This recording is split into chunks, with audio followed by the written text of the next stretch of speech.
listening to the Post-Apocalyptic Media Podcast, your weekly post-apocalyptic news roundup.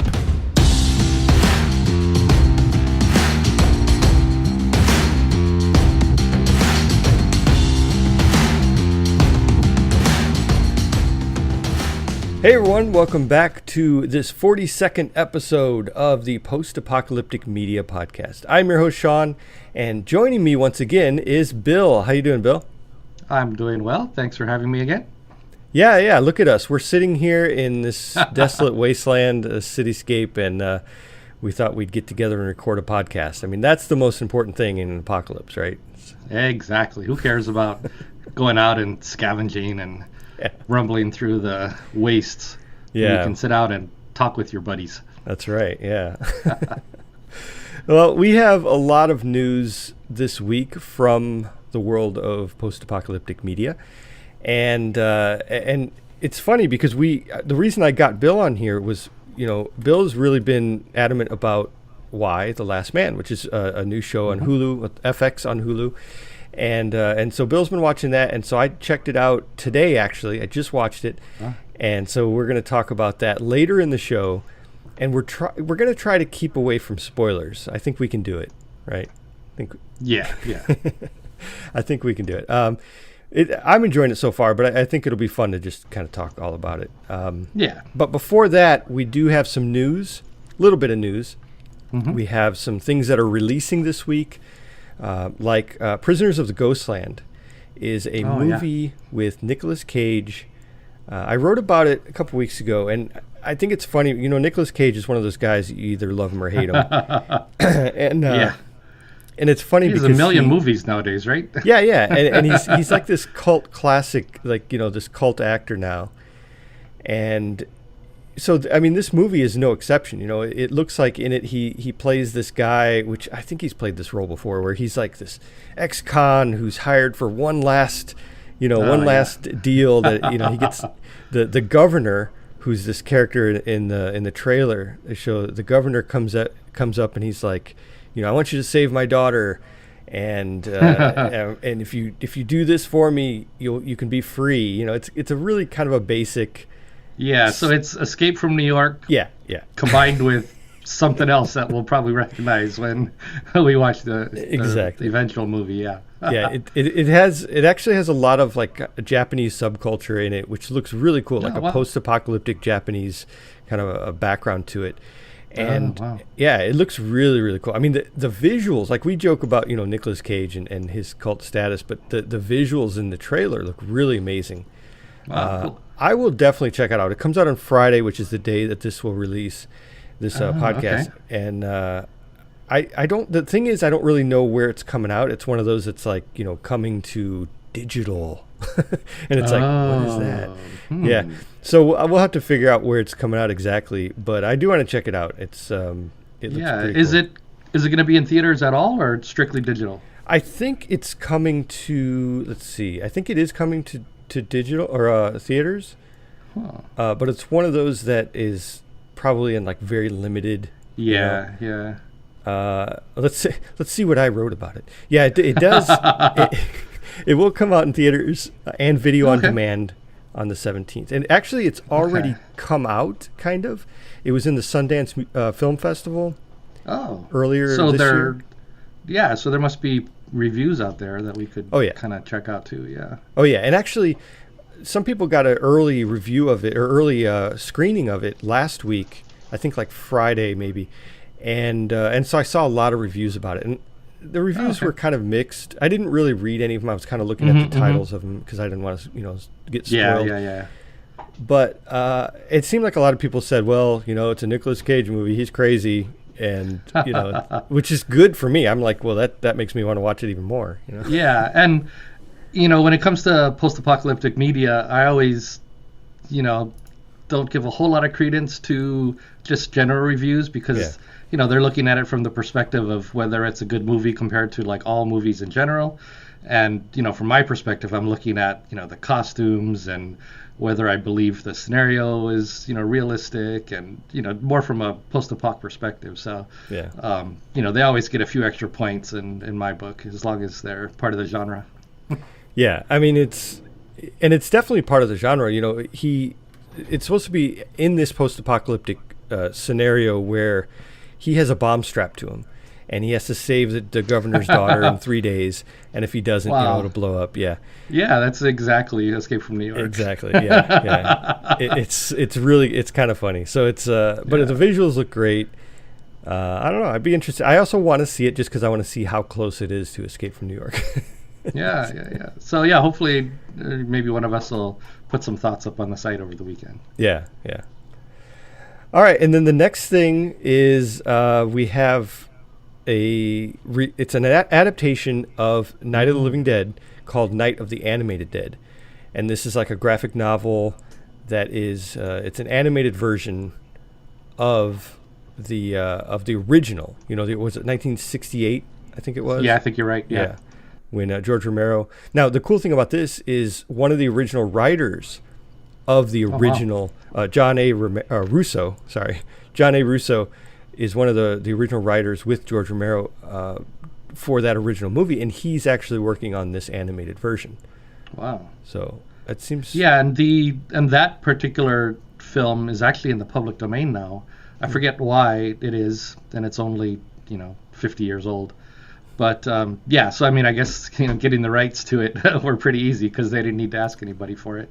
Yeah, that's true. And I mean, it looks like it will be close to, I mean, it's following the same. It's not like a sequel or anything like that. It's a retelling of the same story, but animated. Yeah, I think I did see the trailer a while back. And I recognize the opening scene in the cemetery when the brother and Barbara are visiting the cemetery and the first zombie comes out. So I think I saw that. Yeah, I haven't heard if this is going to be sort of like a shot-by-shot remake of the original, or like you said, if it's just going to be retelling the same story with the same or similar characters. But, I do like. I'm not a huge anime fan in particular, but I like animated movies. Yeah. So the art style of this is kind of more on the just plain animation side. So I'm looking forward to checking it out. I think at the beginning here I said it was a graphic novel. It's not a graphic novel. It's an actual animated TV show. So so strike that from the record. It's an animated TV show. And then of course we have next week also, before next time we record, Wasteland Weekend will start. Oh, yeah. And this is the first time Wasteland Weekend has been back since the pandemic. Since they skipped last year. Mm-hmm. And I went in 2019, so I was there last time it was out, or last time it happened. And so this will be the first time since 2019. And a lot of people are very excited. I mean, they've been built up all this this creativity and all this stuff. They want to get it out, and so that'll be starting next Wednesday. Yeah, because all these guys, like you said, they work on their costumes, for the whole year, and now they had a year off where they had so much extra time to add some extra flourishes, or maybe throw on an extra weapon or something. So you would expect everything to be even a level higher than it has been in the past years. Yeah. I mean, that's the thing, but the truth is we probably all just start making our costume a week before. That's how it goes. Yeah. I have a friend who stops by the Discord once in a while. He's been part of the genre for a long time, so he is also going to be going, and he keeps trying to get me to go every year. This is I think it's going to be his 5th time. They go like every other year or so. But he keeps trying to get me to go, like wants me to fly to Oregon and then drive down together. But haven't done it yet. But maybe at some point in the future, after the kids are gone, maybe I can finally have some time to do this kind of thing. Yeah, it's quite an undertaking. I know I've talked about it on the show before, but it's I drove cross country both times I went, and I trailered a vehicle both times. Okay, yeah. And that is. I mean, I was like, go big or go home, and it was almost too big, doing all that work and everything. But I'm glad I did. Oh yeah, It's I mean, because you have to like carry in your own water and stuff, right? Like 3 days worth of water. Yeah, and that's everything. Crazy. And you have to take it back out. Like if you, I mean, they have porta potties there, so you're not taking that out, but everything else you're taking out. All your trash. I mean, it's cigarette butts. They get crazy if they see cigarette butts all over the ground. They're like, you have to take all that stuff out of there because it's literally just open desert before and after the event. So.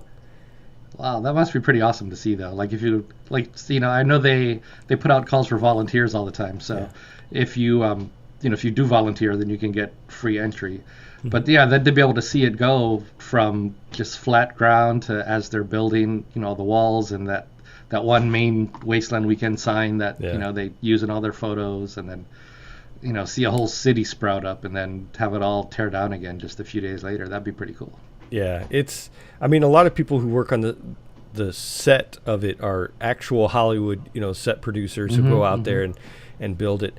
To me, the most amazing part of that, like the most immersive part, is at night when you go around and there's everything is lit up and there's neon and you just think, wow. A week ago this was nothing, or 2 weeks ago, this was nothing. And now it's a city. It looks like, Thunderdome. Bartertown, yeah. Yeah, Bartertown. It's amazing stuff. Yeah. Well, I'll try to get there one day. Maybe we can coordinate, get Derek and Steph over there and have a good time. Yeah. That would be cool if we all went out there, yeah. Yeah. Tax deduction, right? Yeah, exactly. Yeah. All right. Well, so that's pretty much the stuff that's coming up. Things that happened already this week. We had season 2, episode 3. Did you watch that at all? I did. Did you like it? Yeah, definitely. Just again, without spoiling, just for those who haven't caught up or haven't, got onto the show yet, just, going way back, again, this is a couple hundred years in the future. The virus wiped out, what they say, like 99% of the population. Yeah. Those that were alive are blind. That's the whole deal, is everybody's blind except for a handful of people. So now we're in season 2. And, in season 1, there was just a lot of kind of more rural action, like villages up in the mountains, and then maybe a couple of sets where, supposed to be their cities. In season 2, to me, it just seems a little more expansive because, now we get to see an actual city, which, we can tell, just in the opening credits, you can see in the sign that it's Pittsburgh, that, that's where the city is. So the sets are huge, and there's hundreds of people walking around, and then they travel to another city, which I believe is State College, Pennsylvania, where Penn State is. And so this season just seems a lot more expansive, and it's the first season was kind of just escape from the bad guy, and this season has that, but also some sort of more political intrigue and power struggles, and who's gonna be king or queen, and that sort of a thing. So I think the show as a whole is bigger, and it's also like bloodier and kind of gorier, and that scene where he's teaching his son how to tell from the sound if you've actually killed your opponent. Yeah. He's not like, if you can hear that rip, then he's dead. And I was like, oh, okay. But I'm liking it. I'm loving it. I think it's a lot like Game of Thrones at this point. It's kind of going in that direction. And like you said, the gory part, I wrote about this in an article where they had a lot of reviews where people were saying it's too gory. And I feel like they're going, okay, you want to see gory? Yeah. Here you go. Let's describe the sound when someone dies. Yeah. So, I'm really enjoying it. I think it's better than season 1. I loved season 1, and I think it's going in a better direction, like you said. Yeah, I would totally be happy to be on a spoiler cast if you were to do one for C. Yeah. Oh, yeah, we need to do that. Yeah. Yeah, it's really good. What else? So, I was just going to say, I think there's, 10 episodes in the season, and we just finished season 3, so we've got, episode 3 we've just finished. So I think we've got quite a bit of C season left, so... Yeah, and when this comes out, watching it yet, episode 4 will be out. So yeah, and so it's almost halfway done. Oh, it's crazy. Almost, yeah. But like you have mentioned before on previous podcasts, they have already announced while they were filming season 2 that they have in fact been renewed for season 3, and they're already starting to film that as well. So season 3 sometime in 2022. Yeah, that will be cool. Very, very cool. Yep. Let's see. There was some other news that we actually didn't cover on the site that I wanted to talk about. The first one, just a little blurb.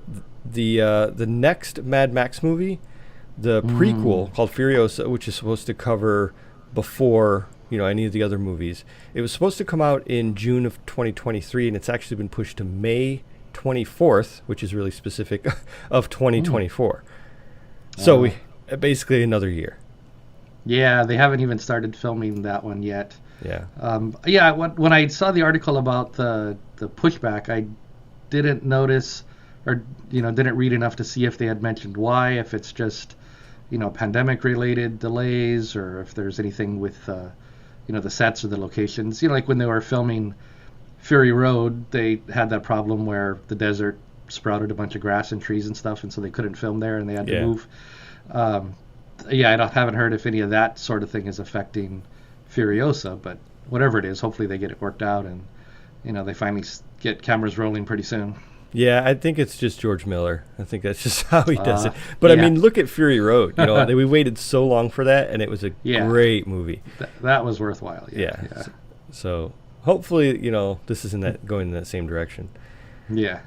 And then the last little piece of news I wanted to talk about was, this is it's interesting. So SpaceX has a all-citizen flight that's going out tomorrow, Thursday, it'll be the day before people hear this. And one of the people on that flight is a doctor named Cian Proctor, and her connection to us as post-apocalyptic fans is she was in the second season of The Colony, that reality show. Did you ever see that? You ever watch that? Yeah. Yeah, she was in that, and that was the season where they went to Louisiana right after the hurricanes, and they survived out there. Oh, okay. Yeah. I was remembering the LA one, but yeah. They were in those camps, and yeah. That was actually sort of a cool show. I love that show. Yeah. I mean, I'm not a reality. Usually, I mean, not that sort where they have a bunch of people and then they get mad at each other or they fight and all that stuff. Yeah. But yeah, the fact that they had the fake raids and they had to respond to those, and I know in season 1 they actually had one of the cast members kidnapped and removed from the show, and then the other guys had to deal with it as a real loss. But it's interesting. So when she was on the show, I wonder, did she do well because she's already, was she like an engineer, or this is like 15 years ago, isn't it? She's a geologist, I think. Oh, yeah. I mean, didn't that air a long time ago? Yeah. Oh, yeah. It was. Let's see. 2010. Oh, is that all? Wow. Yeah. So 11 years ago. Okay, good. It's only 11 years. It's not like longer. You're like me. You're like 2010. That was like last year. You're like, wait, no. Yeah, exactly. Yeah, so she is going to be one of the first citizens on this SpaceX flight. I think that's pretty amazing. Post-apoc veteran in space. Yeah. So she knows how to survive. That's for sure. Yeah, they'd have to. It would be cool if they played some kind of gag on her where when they came back, they had a Statue of Liberty kind of in the dirt, so when she came out of her capsule, she could see it. Yeah, that would be hilarious. Okay, so cool. Yeah, let's go ahead and talk about Why, The Last Man then. Oh yeah. Why don't you give the intro for what it's all about for anyone who doesn't know? Okay, so yeah, without spoiling, major things, basically the story is based on a comic that ran from 2002 to 2008. It's regarded as one of the best comics of all time, so has a really strong fan base and following. There have been many attempts over the years to get a TV show. produced. And that effort finally came to fruition when the current version, the Why the Last Man TV series, premiered on FX on Hulu this past, technically Monday, but Sunday evening for most of us. So the basic premise of the show is that basically simultaneously and instantaneously, all male mammals around the world basically just drop dead. Anything with a Y chromosome just bleeds out, and the world is left populated by only women, with the exception of one man, Yorick Brown, and his pet, I guess you pronounce it capuchin monkey, named Ampersand. So Yorick is Why the Last Man, and he hangs out with his monkey Ampersand, and shenanigans prevail over the course of the post-Y apocalypse. Yeah, that's basically it. It's all male mammals are gone, and it's just female left. And I think, from what I guess I didn't know. I didn't read the comics. Did you read the comics? Yes, I did. But as I mentioned before, I'm sort of blessed and cursed at the same time that when I read something, I kind of remember the high levels, but I don't remember all the details. Mm-hmm. So that lets me go back and reread things, which I do constantly, and re-enjoy it. But so I'm like trying to go through the first few episodes of the show and trying to remember how it relates to the comic, and I don't remember enough about the comic to remember how closely we're tracking it. But yeah. I mean, just in the most general terms, so far we've kind of seen the apocalypse, and we've been introduced to the various characters.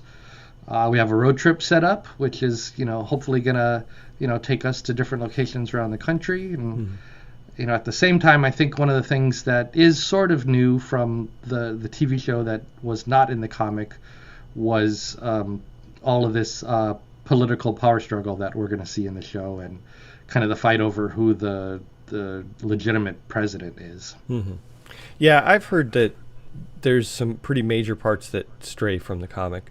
Mm-hmm. And again, I haven't read the comics at all, so I don't know. And I kind of like that, because I'd like to just enjoy this as its own thing. Mm-hmm, mm-hmm. But I don't know. I think overall, like I said, I just watched it today, and I really enjoy. I think the acting and the environment and all that stuff, the effects, is really, really well done. It's a very high level production, and I really like it. Politics aside, because it does have a very political side to it. Yeah. Politics aside, I think it's really good. I think it's really well done. But there's a whole part to it that is just like, I guess when you go into it and you look at this on the surface, you would think, oh, this is maybe an anti-man show or something, where they're getting rid of all the men and it's just women. And it's not really like that. I didn't pick up on that, too much. It seems they're really kind of treasuring Yorick, and they're protecting him because he's, as far as they know, the last man. And and like you said, they're setting up this road trip. And this isn't really a spoiler, because it's something they showed in the trailer. They're trying to figure out why he's the last man. Why did he survive? And his monkey, why did they survive? And every single other man didn't. So that's the thing. That's kind of the adventure of the whole series, and what we need to find out. And I don't know. I'm definitely going to watch more of it. I'm definitely going to follow through and watch the whole thing, just to see how the story goes. Yeah. I was going to say, trying to remember, is this the one where the showrunner said they'd like to have 5 seasons, or am I thinking of another show? Yeah, this is it. Yeah, they said they'd like to do 5 seasons. Yeah. Yeah, because I think there's only 10 episodes in this first season. Yeah. And, going on the comic, there's a long road trip in the comic. I mean, basically, as far as you can go on the planet is where they go in the comic. And so, yeah, I mean, hopefully we're going to get to see all that in the show. And one thing that I hope they do in the show, and I'm reminded of this because I was reading a thread on the Why the Last Man subreddit on Reddit, And somebody had posted that they don't really understand why things are as bad as they are, given that only half the population has died. And the guy who posted this on Reddit was wondering, why all the women just didn't band together and start everything back up again. And then, from all the replies, I'm reading through them and I'm really realizing like how bad it would really be. Like, just the fact that the roads are blocked. So even if they did get the farms running, they couldn't get the trucks into the cities, which is where all the people are. And so like in my mind, as I was falling asleep last night, I was thinking about post-apocalypses as I normally do. And I was thinking like, I can't think of a worse possible scenario in terms of an apocalypse as far as who died and how many of them died, in terms of how bad it would be for the survivors. Yeah. Like this is the worst possible scenario for the outcome of, if you survived the original one, what are your chances of surviving, a couple of months? Like, in this case, 50% of the people died, which I think is the worst. But, if only 20% of the people had died, that means, people would be around to restart factories and power stations and stuff. And like if, maybe 80% of the people had died, then, you only have, 20% of the population left. Maybe it's not enough to restart everything, but then you need so much less resources because you have, less survivors trying to fight over, the scraps. Mm-hmm. But, having exactly 50% of the population alive and, having all the men who, as they point out, are, the ones that work in the nuclear power plants and the coal factories and, the farms and that sort of a thing, the majority of the workers. It's just the worst possible scenario. So basically where I'm going with this is, the population of the United States is, 330 million? Is that what we're at nowadays? Something like that. Something like that, yeah. Yeah, so, 165 million people die immediately. I'm sure there were millions of women, that died in the incident as well, like when planes crashed or bus crashed or whatever. So you have like maybe 150 million. That's a lot of people to kind of show, like, as you're going through cities and towns, they're going to be half full. And I'm wondering how they're going to do that from a production standpoint where, are they going to, try and just tell us that, another 100 million of those have already died, due to starvation or whatever. And so that's why things look so empty. Yeah. Because even in these first 3 episodes, they were following one of the characters. I think her name was Nora. She was like an aide to the former president. And, she goes back to her house and that neighborhood looks totally empty. Like there's no other neighbors coming out to, say hi or when, to hear their car and run out and ask them where they're going and stuff. Yeah. And, there should be hundreds of people living in that neighborhood. And one interesting thing is, we have seen Yorick walking around New York City a bit. Because in these first 3 episodes, again, it's not a huge spoiler because it's early, but we basically jump to 2 months after the incident.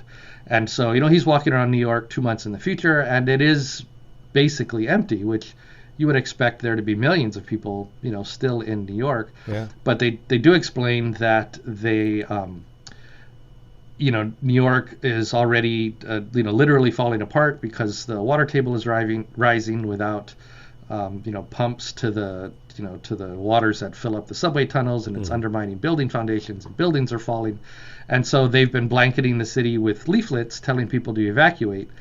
And they even say that there's only 80,000 people left in the city, which is, I guess, why, while Yorick is walking around, we see, so few people there. But, while, Yorick and Agent 355 are on their trip to go find, the doctor that they're looking for, I'm wondering, are they going to find kind of desolate, unpopulated areas, or are we going to see kind of large-scale crowds and groups, which is much harder to film and much more expensive to have all those extras and such.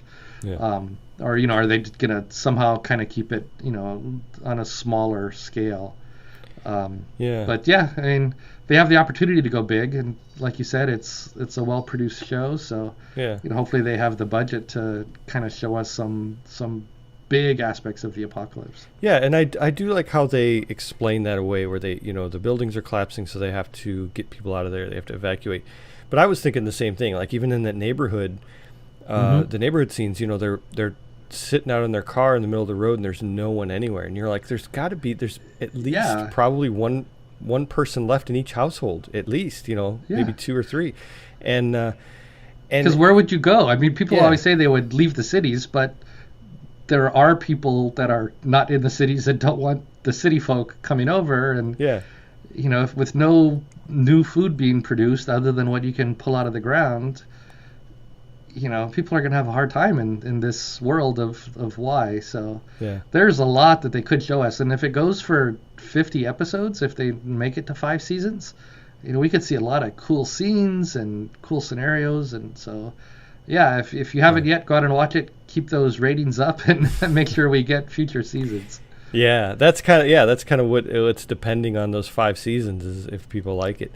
I mean, I don't think it's the greatest show ever made. I don't think it's it's not like Walking Dead or anything, but it's not that Walking Dead is the greatest show ever made, but I don't think it's to that level.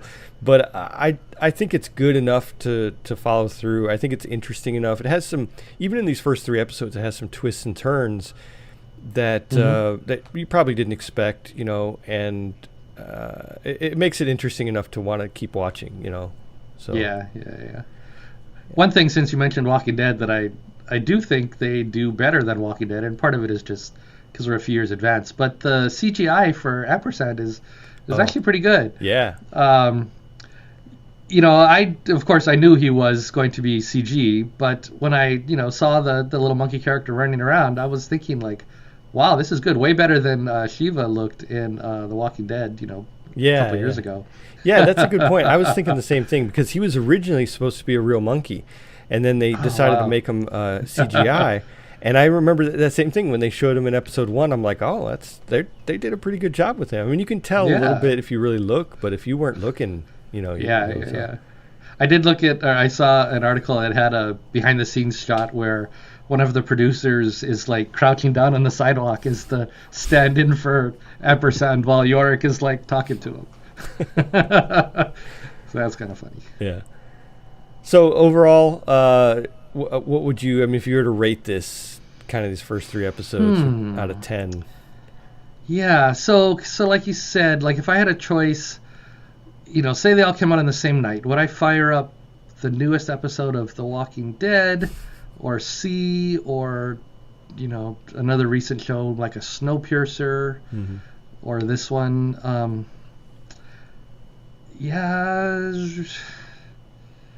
I mean, I'm thinking maybe I'd rate Snowpiercer higher, definitely rate C higher. I would put C higher than Walking Dead for a lot of it, at least in the post-Rick era. Maybe it's, in that list it would be like number 4, but, like I said, we're only 3 episodes in. We've only seen, the character introductions and the real basic storylines. So, they still have, a shot to become one of the great ones, but, hopefully we get to see it. Yeah, and so a new episode, like you said, there will be 10 episodes, and a new one will be coming out every Sunday night, Monday night, whatever, or Monday morning, whatever, it's supposed to be midnight, like Monday. Steph's article says, Monday Eastern, 12 a.m. Eastern, which luckily for me is 6 p.m. Sunday, so I got to watch all 3 episodes Sunday night. Oh, nice.